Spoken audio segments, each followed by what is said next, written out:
Jungle.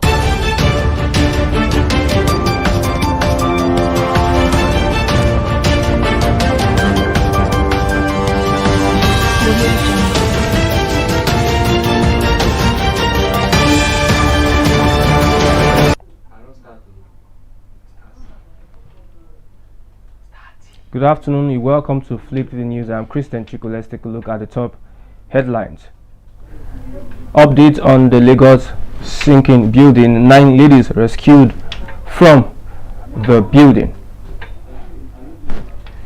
On 23 elections, Ezeife'S visit to Shettima tears Igbo elders apart.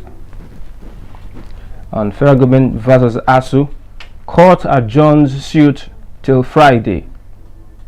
Lastly, kidnapped son asks father to sell property for his release. Let's take a look at the news in detail. 9 yet to be identified ladies who were trapped when a story building around Akumi Street, Mende in the Maryland area of Lagos State sunk due to torrential rainfall were rescued on Monday. The Lagos Territorial Coordinator of the National Emergency Management Agency, Ibrahim Farinoyi, confirmed the development in a statement. He said the agency's officials were deployed to rescue the victims after receiving a distress call about the emergency. He said NEMA received a distress alert on a sinking story building where 9 people are said to be trapped. The building is located at number 47 Akumi Street, Akumi North Estate, Mende, Maryland, Ikeja. The torrential rainfall, which lasted for about 4 hours in the early hours of the day, flooded lots of communities in Lagos State. NEMA advanced team, upon close observations, called for more reinforcement of personnel. On Ezeife, about 2 weeks after the visit of the former governor of Anambra State, Dr. Chukwuemeka Ezeife, to the All Progressives Congress vice presidential candidate Kashim Shettima, the Igbo Elders Consultative Forum, which he chairs, is seriously divided.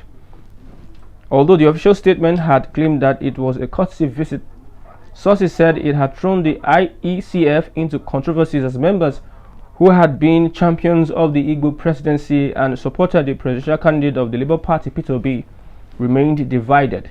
The division among the members of the organization was fueled by the cancellation of 2 press conferences earlier scheduled for 1 p.m. on Tuesday, June 14th and Friday, June 24th, 2022 at Ezeife'S residence in Asokoro at the last minute.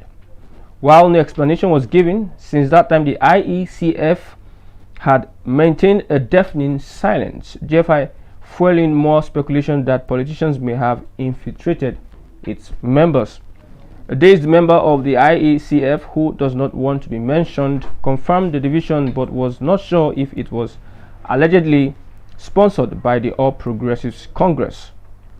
On the federal government versus ASU, the suit against the Academic Staff Union of Universities, which was filed by the Minister of Labour and Employment Chris Ngige, has been adjourned. The matter came up before Justice Polycarp Hamad of the National Industrial Court of Nigeria in Abuja. According to reports, the federal government on Monday urged the National Industrial Court to order ASU to call off its 7-month strike. Joined as a claimant in the matter is the Minister of Education, Adamu Adamu, with the President of ASU, Professor Emmanuel Osodeke, as sole defendant. When the matter slated for mention came up, human rights activist Ebunolu Adegoruwa, SAN, informed the court that he was representing the Socio-Economic Rights and Accountability Project and that he had filed a suit on the same subject matter before the same court.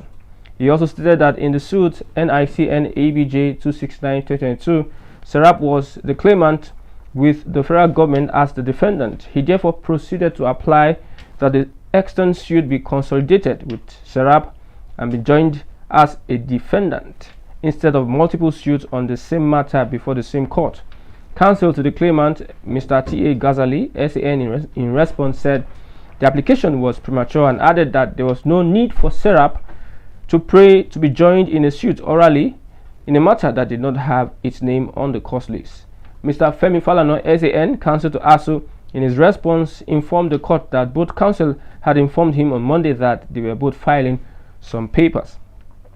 On the kidnapped son, A recording of an alleged conversation between a father and his son's kidnapper had been shared online. In a recording obtained by reporters made online and available, it has it that the boy was said to have been kidnapped somewhere in Ondo State. The kidnapper, who sounded like a northerner, asked the boy's father why he told somebody about the kidnap. But in his defense, the man noted that he had to invite someone to speak to him because he didn't understand Hausa. He said it was later he got to know that the kidnapper could converse in pidgin English. The kidnapper then asked him how much he asked for, and the man said 30 million naira. He went further to query him about the delay in paying the money, while noting that the boy's father doesn't have a choice.